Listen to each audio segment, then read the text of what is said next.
Kami, YB Fahmi Fadil, mewakili Datuk Seri Anwar Ibrahim dan Saudara Isham Jalil, mewakili Datuk Seri Najib Razak, ingin mengumumkan bahawa debat perdana di antara Datuk Seri Anwar Ibrahim dan Datuk Seri Najib Razak akan diadakan pada hari Khamis 12 hari bulan Mei 2022 jam 9 malam bertempat di Dewan Tunku Chancellor Universiti Melaya. Debat perdana ini akan dapat disaksikan secara langsung sama ada melalui saluran media-media yang akan diumum kemudian atau secara fizikal di Dewan Tunku Chancellor Universiti Melaya di atas jemputan Datuk Seri Anwar dan Datuk Seri Najib. Maklumat terperinci berhubung kehadiran fizikal akan diumum kemudian. Secara amnya, format debat perdana ini akan merangkumi 3 bahagian. Pertama, berhubung permasalahan yang dihadapi syarikat minyak dan gas Sapura Energy serta sama ada ianya perlu diselamatkan atau tidak. Kedua, berhubung masa depan Malaysia merangkumi aspek ekonomi, politik, urus tadbir serta hala tuju negara. Ketiga, sesi soal jawab. Kami percaya ramai yang menantikan debat perdana ini. Kami juga percaya acara ini akan memberi peluang kepada rakyat Malaysia untuk menilai dan meraihkan idea, hujah serta pandangan yang berbeza dalam suasana yang aman yang mencerminkan budaya berpolitik yang lebih matang. InsyaAllah kita jumpa 12 Mei nanti. Ada soalan? Selamat pagi, saya dari Suara Merdeka. Saya ada 2 soalan. Yang pertama, soalan saya yang pertama ialah siapakah yang akan jadi pemudasyara? Dan kedua, apabila di atas jemputan, berapa ramai yang kita lihat akan hadir secara fizikal di Dewan itu nanti? Terima kasih.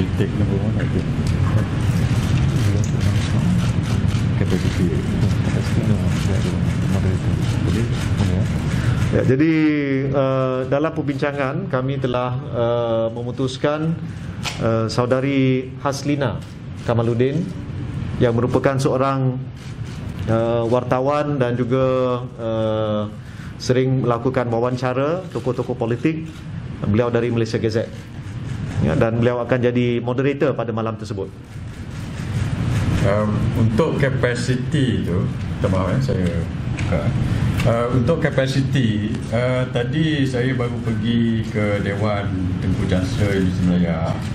Dewan itu kalau sebelum COVID boleh muat dalam 3,000 orang, saya maklumkan. Tapi dengan kekangan SOP, saya lihat tadi bulan lepas dia ada buat convocation di situ. So kapasiti dalam 500 saja. Untuk penjarakan sosial di bawah on the floor lebih kurang 300 lebih, di berenda tu ada dalam 100 lebih. So dalam 500, dan kami telah bincang bersama dia. So saya umum terus. Yang jemputan akan dibagi 1/3, 1/3, 1/3. 1/3 adalah jemputan daripada pihak Datuk Seri Anwar yang akan dikoordinat oleh bagi kami. 1/3 jemputan daripada pihak Datuk Seri Najib, dan 1/3 lagi adalah kita bagi antara jemputan tetamu-tetamu kehormat, media-media yang kita pilih sebagai partner kita, ataupun ada juga kita buka secara ballot, dan juga sebahagian kita buka secara ballot kepada orang ramai, tuan-tuan. So siapa nanti kita akan work out the link untuk pendaftaran, media dan juga orang ramai. Daripada situ, kalau media itu bukan sebagai partner, kita akan ballot untuk masuk ke dalam, dan orang ramai pun boleh register, sebab saya percaya ramai daripada orang ramai pun nak masuk. So kita akan pilih secara ballot daripada situlah. Dan di UM tu juga, di luar itu ada kawasan kawasan itu kalau siapa yang tak boleh masuk ke dalam dewan itu, maka kita akan buat kemah dan kita akan buat skrin lah di luar tersebut. So daripada segi itu, setakat itu kapasiti macam itulah. Di dalam dewan kita ada kekangan sikit saya tahu, tetapi setakat ini dalam kapasitinya 500 dan itulah cara pembahagian yang telah kita setujui. Cuma nanti kita akan teliti bagaimana kita boleh mungkin tambah sikit lagi kehadiran. Semua tertakluk kepada perbincangan dengan pihak pengurusan. Untuk makluman, program debat perdana ini juga dibantu selaraskan oleh Kesatuan Mahasiswa Universiti Melaya. Jadi mereka akan bantu. Ini kawasan kejiranan mereka, di dalam kawasan jajahan mereka. Jadi kita akan bekerjasama dengan pasukan dari Kesatuan Mahasiswa Universiti Melaya. Dia memulai jam 9 dan berakhir selama sejam. Kita jangka mungkin dalam masa 2 jam. Kita rasa dalam sejam setengah ke 2 jam. Sebab dia ada 3 part. Part pertama tu kita akan bincang pasal isu Sakura, part pertama, dan part kedua itu adalah topik yang lebih wide, iaitu masa depan Malaysia. Sebab kita fikirkan, sebab kita ada 2 tokoh politik veteran, mungkin gegasi politik lah, gegasi politik tanah air. Mungkin takkan kita nak debat satu isu pasal satu company saja, tuan-tuan. So mungkin adalah lebih baik alang-alang kita buat debat ni. So kita bagi peluang selama setengah jam kedua itu untuk mereka membentangkan hujah-hujah dan idea untuk masa depan negara. Dan ketiga itu mungkin dalam tempoh setengah jam kita buka pada soal jawab. Soal jawab detail itu nanti kita akan perincikan macam mana. Adakah soal jawab daripada netizen ke, daripada hadirin ke, atau kita pilih soalan ini lebih terbuka dan sebagainya, kita akan perincikan bersama lah yang itu. Dan itu setengah jam. Tapi kita ada buffer lah, lagi setengah jam itu kita jangka 1 jam setengah. Tapi memandangkan 2 tokoh politik ini, saya rasa kita letak buffer setengah jam. So kita estimate mula pukul 9 habis pukul 11. Ya. Soalan terakhir kepada saya lah mungkin. Sebenarnya apabila diadakan debat perdana seperti ini, apa objektif sebenar? Adakah mampu rakyat melihat bahawa kedua-dua pemimpin ini mempunyai agenda yang tersendiri, ataupun kedua-dua pemimpin ini berfikir untuk bekerjasama menjelang PRU ke-15 ataupun nak jadi champion menjelang PRU ke-15? Sama ada daripada pihak Pakatan Harapan ataupun PKR ataupun daripada Barisan Nasional UMNO. Terima kasih. Okey, ada 2 part soalan tu. Part pertama saya jawab Ruby. Part pertama adalah apa agenda mereka. Saya tak boleh speculate lah apa agenda mereka. Yang saya tahu mereka telah bertuju untuk berdebat dan kita bekerjasama untuk uruskan perdebatan inilah, majlis debat ini. Yang kedua itu sama ada kerjasama kita ni macam ini bukan jajaran baru, tuan-tuan. So sebab kita nak bersetuju untuk 3 perkara tadi, tempat, moderator dengan tarikh pun sampai boleh anjur satu debat lain sampai boleh bergaduh. Ni saksi ada seorang kat sini, saksi depan ni. Saya ingat ada banyak berpuluh-puluh lagi perkara yang kita tak selesaikan ini lagi, dan nanti kita akan bincangkan. So kita punya kerjasama ini adalah untuk anjurkan debat ini sajalah, bukan kerjasama politik. Saya tak boleh nak kata beyond that lah. Tapi saya juga ambil maklum bahawa ini mungkin kali pertama dalam berpuluh tahun atau mungkin dalam sejarah yang pihak daripada UMNO dan Barisan Nasional dengan PKR duduk satu dalam PC yang sama. Tak pernah lagi berlaku macam ini. Tapi ini kita buat untuk anjur debat ni lah dulu. Yang politik tu lain lah. Tapi itulah setakat ini jawapan saya. Terima kasih. Ini soalan? Ia jelas menunjukkan ini adalah bukti bahawa kematangan politik semua pihak dan semua parti termasuk UMNO, PKR dan sebagainya pada pandangan dua pihak. Betul. Saya setuju sebab saya rasa tiba masanya untuk politik Malaysia ni membiasakan diri untuk berdebat. Di negara-negara maju pun ahli-ahli politik mereka dah biasa berdebat. Perdebatan ini adalah persaingan idea dan persaingan hujah sebenarnya. Dan bila mereka ini menang, ahli politik Berpadu Pilihan Raya, dia menang, dia masuk Dewan Undangan Negeri dan dia masuk Parlimen pun, mereka perlu berbahas dan berhujah dan berdebat juga. So sebab itu sebelum pilihan raya dan sebagainya, ataupun bila kita nak pilihan raya ada sesuatu isu itu, kita kena biasakan berdebat lah. Saya sokonglah perdebatan ini. Berdebat tak masuk kita bertelingkah atas pentas. So kita tengok macam mana mereka boleh memberi hujah secara matang. Ya, saya berpandangan sama seperti saudara Hisham. Kita biasanya kalau mutakhir ni berpandangan serong, ada pandangan serong terhadap ahli-ahli politik, terhadap ahli-ahli parlimen, dan itu kita tak boleh lari natijah dari insiden-insiden yang berlaku. Harapan saya secara peribadi, bila kita anjurkan program seperti debat perdana ini, maka dia membuka hati rakyat Malaysia kepada mungkin corak politik yang lebih matang, budaya politik yang mungkin kita boleh berbeza pandangan kesumat. Kita kena ingat dua tokoh ini, sejarah mereka dalam politik tanah air ni memang begitu lama, dan semestinya ada yang berfikiran bagaimana Datuk Seri Anwar boleh bersetuju untuk berdebat dengan seorang yang pada ketika Datuk Seri Anwar masuk ke penjara, beliau merupakan Perdana Menteri. Datuk Seri Najib merupakan Perdana Menteri pada waktu itu. Tapi yang saya lihat, kita boleh ambil pengajaran daripada kesediaan kedua-dua pihak ini untuk menghadiri satu program seperti ini. Sepatutnya memberi keyakinan kepada rakyat Malaysia bahawa untuk kita hidup secara harmoni, kadang-kala kita kena ketepikan perbezaan. We can forgive but maybe not forget, but we must move forward. Bagaimana? Kita kena tengok siapa yang ada idea yang lebih bernas, yang lebih rasional, yang lebih baik. Dan nak tak nak, dalam suasana politik hari ini, kawan dan lawan dalam politik ni dia dah sama.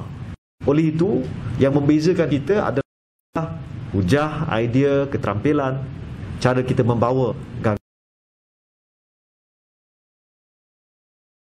gagasan, ya, pandangan. Dan saya lihat ini peluang yang baik untuk persatuan politik tanah air.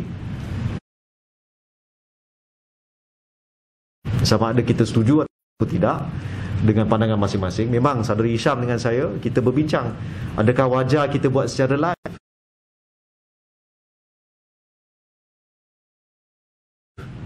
Adakah nanti penyokong-penyokong akan hadir dan sorak-sorai, ya, adakah itu akan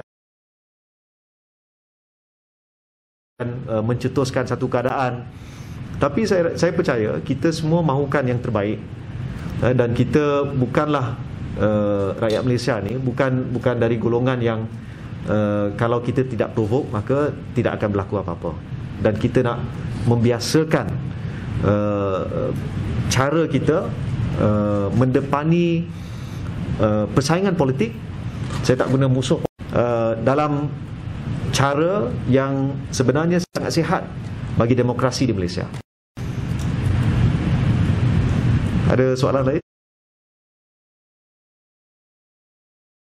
Tapi kalau ada penyokong yang datang untuk mengelakkan chaos dan sebagainya, apa? Untuk elak apa? Mengelakkan provokasi dan sebagainya. Baik, untuk elak provokasi, semestinya kita akan ada aspek-aspek keselamatan dan security. Jadi memang kita ada bincang dan ada beberapa perkara yang kita akan usahakan, dan crowd control tu, ya, floor manager untuk adakan sidang media ni very civil, ya. Dan ini saya percaya sekiranya kami menjadi contoh kepada para penyokong, insya-Allah pada 12 hari bulan Mei nanti, saya percaya program ini dapat kita jalankan dengan baik, insya-Allah. Ada soalan lain? Ya. Untuk media rasmi, nanti kita akan umumkan. Mungkin kita tak payah nak panggil sidang media yang berikutnya, kecuali ada apa-apa yang betul-betul kritikal lah. Tapi kita akan umumkan mungkin dalam masa seminggu dua, definitely sebelum raya lah, insya-Allah. Media ini kita terbuka, kita akan bagi peluang kepada semua media untuk hadir.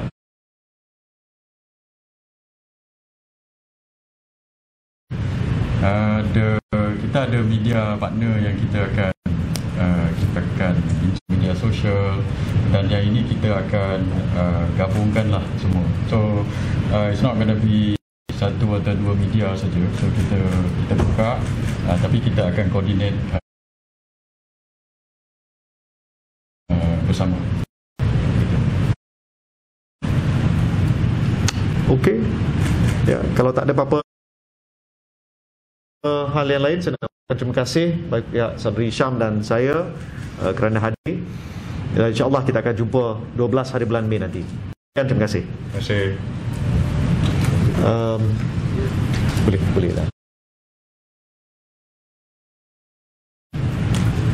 Kita ada print out, kita akan edarkan, dan juga versi PDF nanti. Terima kasih. Kalau ada soalan lain yang berkaitan dengan lain-lain, nak tanya alang-alang saya dengan Wabi Fahmi ada kat sini pun boleh tanya. Boleh. Kalau nak tanya baru alang-alang, nak bangun. tak berkaitan dengan ini, alang-alang ada kat sini, tak tanya. Nak tanya mengenai MOU. Saya kata tak disambung seperti mana keputusan Ibu UMNO baru ni. Apa akan selepas ni? Adakah dari pihak KRP sendiri akan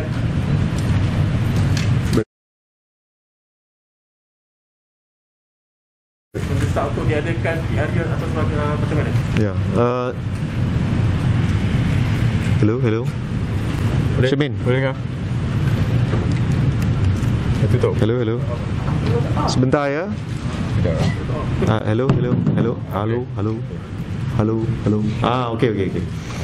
Jadi sebagai salah seorang yang membantu draft MOU dan juga wakil Pakatan Harapan dalam jawatan kuasa pemandu MOU, memang jelas dalam MOU ni dia ada dua perkara yang signifikan berhubung tamat tempoh pelaksanaan MOU dan juga berhubung pembubaran parlimen.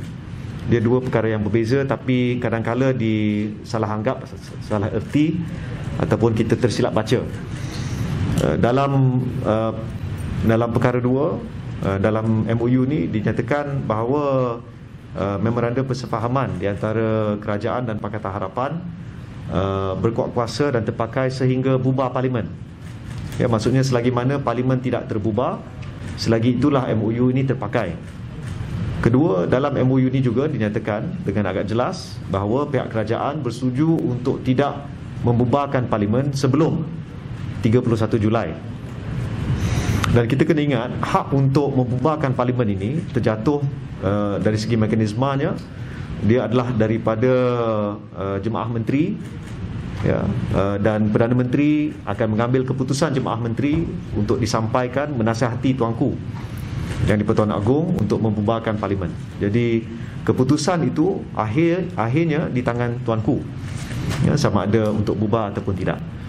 Tapi berhubung pemakaian MOU, dia akan kalau mengikut pada teks yang telah ditandatangani oleh Perdana Menteri dan Presiden-Presiden Parti dalam Pakatan Harapan, maka dia terpakai sehingga parlimen dibubarkan.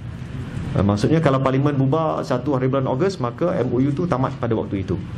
Kalau parlimen dibubarkan sehingga hujung, parlimen ni sehingga 15 hari bulan Julai 2023, kerana kami angkat sumpah pada 16 hari bulan Julai 2018, jadi 5 tahun. Jadi tarikh akhir parlimen ialah 15 hari bulan Julai 2023. Jadi anytime antara 1 Ogos 2022 dan 15 Julai 2023. Kalau 15 Julai itu maksudnya Parlimen akan terbubar secara automatik. Jadi kalau pihak kerajaan setuju untuk membuat apa-apa keputusan berhubung pembubaran Parlimen dalam jangka masa tersebut, maka pada ketika Parlimen dibubarkan, waktu itu MOU akan terbatal secara automatik. Tapi apa-apa yang berkait dengan pembubaran lebih awal ataupun luar daripada keadaan itu, dia bergantung kepada keputusan dua-dua pihak. Dan ini biasanya dibincangkan dalam jawatan kuasa pemandu. Sebagai contoh, dalam hal perkara berkait undang-undang anti lompat parti, sepatutnya telah diselesaikan pada bulan Mac. Kita lihat UMNO Barisan Nasional pun nakkan perkara itu diselesaikan, juga Pakatan Harapan. Tapi memandangkan dia telah melangkaui masa yang ditetapkan, jadi jawatan kuasa pemandu lah yang akan menguruskan bagaimana nak selesaikan isu tersebut.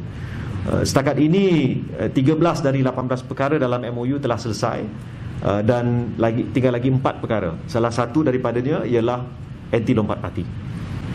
Nak saya tambah ke? Okey. Saya punya pandangan gini, saya on. Saya tak boleh nak mewakili kepimpinan parti saya sebab saya bukan dalam majlis tertinggi, tapi saya daripada akar umbi UMNO lah, so saya boleh mungkin sedikit banyak wakil dari akar umbi parti. Pandangan saya berkenaan MOU ni begini, MOU ni adalah antara kerajaan dengan PH. UMNO tak pernah setuju tanda tangan MOU dengan PH, dan majlis tertinggi UMNO pun tak pernah setuju tanda tangan MOU dengan PH tersebut. So sebab itu kita tidak terikat dengan MOU itu. Sebab itu juga saya ada tulis semalam berkenaan kenyataan daripada Yang Mohd Anthony Loke. Dia kata UMNO jangan masuk campur. So saya nak jawab sikit sini. Nombor satu, kita memang tak kira lah MOU itu. So sebab itu juga kita tak terikat kalau kita nak sarankan kepada Perdana Menteri untuk bubar Parlimen. Sebab itu antara kerajaan dengan PH, bukan antara UMNO dengan PH. So sekarang UMNO dah buat keputusan untuk sarankan yang kita tidak akan lanjutkan MOU itu. Kita tidak akan sokong kalau kerajaan ingin lanjutkan MOU itu, dan kita juga tidak terkekang apabila kita nak sarankan kepada Perdana Menteri untuk membubarkan Parlimen lah, kalau kita nak sarankan begitu. Dan walaupun YB Anthony Loke kata UMNO jangan masuk campur, tapi dia kena ingat Perdana Menteri itu adalah Perdana Menteri daripada parti UMNO.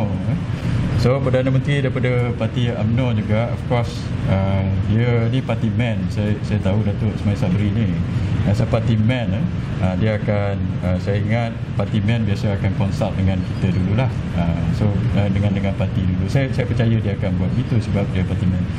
Sebab itu apa yang dikata oleh YB Anthony Loke itu supaya kita jangan masuk campur lah dan sebagainya, itu saya rasa dia tak faham berkenaan dengan MOU ini antara kerajaan dengan PH, bukan antara UMNO. Kita pun tak terkekang. Oleh itu kalau kita nak saran kepada PM untuk bubar Parlimen atau sebagainya, itu kita punya keputusan lah. Itu jawapan saya. Ada lagi? Ada apa-apa soalan lain? Bagi tahu mengenai pemilihan PKR sikit boleh? Boleh? Saya bertanding naik presiden. Yes. Apa pandangan YB mengenai ada individu yang berbentuk CHAI, bentuk tim? Saya rasa nak tak nak dia itu adalah lumrah, itu adalah resmi dalam mana-mana pertandingan. Orang akan lihat sekumpulan ni mereka selalu bergerak bersama, jadi akan ada persepsi. Tapi sama ada anggota setuju ataupun tidak, itu terpulang kepada anggota. Kalau kita lihat biasanya dalam keadilan ni, contohnya saya ada di kalangan sini anggota daripada Lembah Pantai. Kalau saya suruh mereka pilih A, kadang-kadang mereka pilih B, degil. Jadi tak melawak saja. Tapi maksudnya akhirnya yang membuat pilihan itu adalah anggota sendiri. Ini yang baiknya satu anggota satu undi. Maksudnya at the end of the day, pemilihan ataupun pilihan itu bergantung kepada penilaian anggota terhadap mana-mana satu pimpinan. Dan sebenarnya sistem CHAI ni, kalau kita lihat, dia lebih kepada sekiranya tokoh-tokoh itu mungkin kurang dikenali, biasanya lah, ya, ataupun senarai dia panjang. Jadi untuk memudahkan, mereka mengharapkan semua boleh. Dulu masa pemilihan 2018 memang ada boleh kita katakan pada waktu itu wujud, ya, mungkin mereka tak berapa kenal, maka mereka pilihlah siapa-siapa yang dicadangkan oleh mana-mana pihak. Tapi bila kita teliti keputusan, dia tidak memberi bayangan bahawa CHAI ini berkesan. Sebab nak tak nak, kadang-kadang orang ni, saya tak suka dia ni, saya suka dia ni. Jadi at the end of the day, bila satu anggota satu undi, dia berbeza dengan sistem perwakilan, ya, maka mereka akan buat keputusan berpandukan cara mereka memikir tentang calon-calon tersebut. Cuma bagi keadilan, kita mengamalkan sistem pemilihan yang hybrid, bukan sahaja dari segi pengundian yang akan berlaku pada 13 hingga 20 hari bulan Mei secara fizikal dan online, tapi pemilihan pimpinan juga secara hybrid, iaitu yang disebut sebagai top 6, top 5, top 5 untuk pimpinan pusat, wanita dan angkatan muda. Itu akan dipilih secara satu anggota satu undi. Tapi bagi MPP ataupun Exco, ya, barisan lebih kurang 20 orang pimpinan itu akan dipilih di Kongres pada 24 hari bulan Jun, 24 ke 26 hari bulan Jun, melalui sistem perwakilan. Jadi di situ pun ada hybrid. Sama ada sistem CHAI ini akan digunakan ataupun berkesan, kita tunggu dan lihat. So maknanya sistem CHAI ini tidak akan memberi kesan bersalah sebab akhirnya terpulang kepada, ya, dia, bagi saya, I trust in the wisdom of the members. Ya, ada apa-apa soalan lain? Ya. Kalau tak, kita tamatkan dulu, ya, dan insya-Allah kita akan jumpa pada 12 hari bulan Mei. Sekian, terima kasih. Terima kasih. Selamat buka. Selamat berpuasa, selamat buka, selamat hari raya.